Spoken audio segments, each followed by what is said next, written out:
So hello guys, চলে এসেছি আমরা নতুন একটা ভিডিও নিয়ে। তো আজকের ভিডিওতে আমরা যে বিষয়টাকে নিয়ে আলোচনা করব সেটা হচ্ছে হাইপারবোল। কি জিনিস দাদা, দেখবে তোমরা প্রায় শুনে থাকবে এই টার্মটা হাইপারবোল সম্পর্কে। তো এই হাইপারবোল কাকে বলে চলো আজকের এই ভিডিওর মধ্যে আমরা জেনে নিই। তো আমাদের দেখো, ইংলিশ লিটারেচারে হাইপারবোল হচ্ছে একটা ফিগার অফ স্পিচ। কি জিনিস দাদা? হাইপারবোল মানে হচ্ছে যখন দেখবে আমরা কোনো সামান্য বিষয়কে যখন হচ্ছে অতিরঞ্জিত করে যখন বলি। যেমন দেখবে আমরা বাংলায় যেমন একটা টার্ম ব্যবহার করতাম, তিলকে যেমন তাল করা, তাই না? তেমনই ভাবে হচ্ছে আমাদের হাইপারবোল। যখনই আমরা একটা সামান্য বিষয়কে যখন অতিরঞ্জিত করে বিশাল আকার করে দেখাই, তখনই সেটাকে আমরা অ্যাকচুয়ালি বলে থাকি হাইপারবোল। চলো দেখে নি। দেখো, hyperbole is a figure of speech that involves exaggerated statement, যেখানে এক্সাগারেটেড মানে অতিরঞ্জিত স্টেটমেন্ট ব্যবহার করা হয়, or claims not mean to be taken literally. It is use to create emphasis, humour or strong effect. এবং এটা জেনারেলি ব্যবহার করা হয় একটা ক্রিয়েট এমফ্যাসিস মানে জোর দেওয়ার জন্য কোনো বিষয়, বা হিউমার বা স্ট্রং এফেক্ট তৈরি করার জন্য।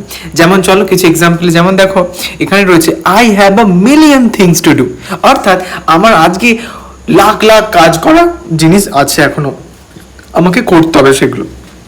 যেমন দেখো ইংলিশ লিটারেচার এক্সাম্পল, যেমন উইলিয়াম ওয়ার্ডসওয়ার্থ একটা লাইন রয়েছে, I wandered lonely as a cloud, এবং আমি একাকিত্ব এদিক ওদিক ঘুরে বেড়াই কার মতো? একটা মেঘের মতো করে।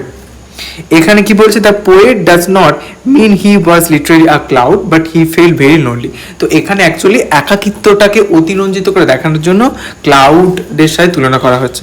তারপর দেখা হচ্ছে উইলিয়াম শেক্সপিয়ারের রোমিও অ্যান্ড জুলিয়েট থেকে নেওয়া হয়েছে, I would die a thousand days, এবং বলছে যে আমি মারা যাব হাজার হাজার মৃত্যুর মতো, মানে আমি অ্যাকচুয়ালি তার মৃত্যুটাকে এখানে এক্সাগারেটেড বা অতিরঞ্জিত করে দেখানো হচ্ছে।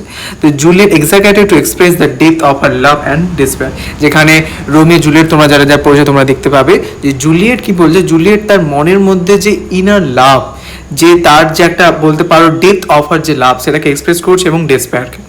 তারপর দেখো রয়েছে William Shakespeare as you like it থেকে, all the world's a stage. Okay, যে গোটা পৃথিবীটাই যেন একটা স্টেজ, যেটা উইলিয়াম শেক্সপিয়ার ওনার অ্যাজ ইউ লাইক ইট বলছে, খুবই বিখ্যাত একটা লাইন। তো বলছে আমরা সবাই যেন এই পৃথিবীর নাট্যমঞ্চে নাটক করছি, ঠিক আছে?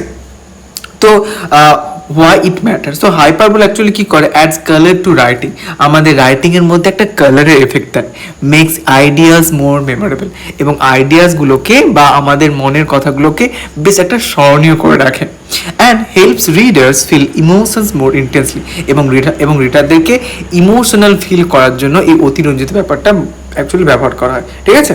তো hyperbole is not mean to be true, যে হাইপারবোল সবসময় সত্য হবে তা নয়।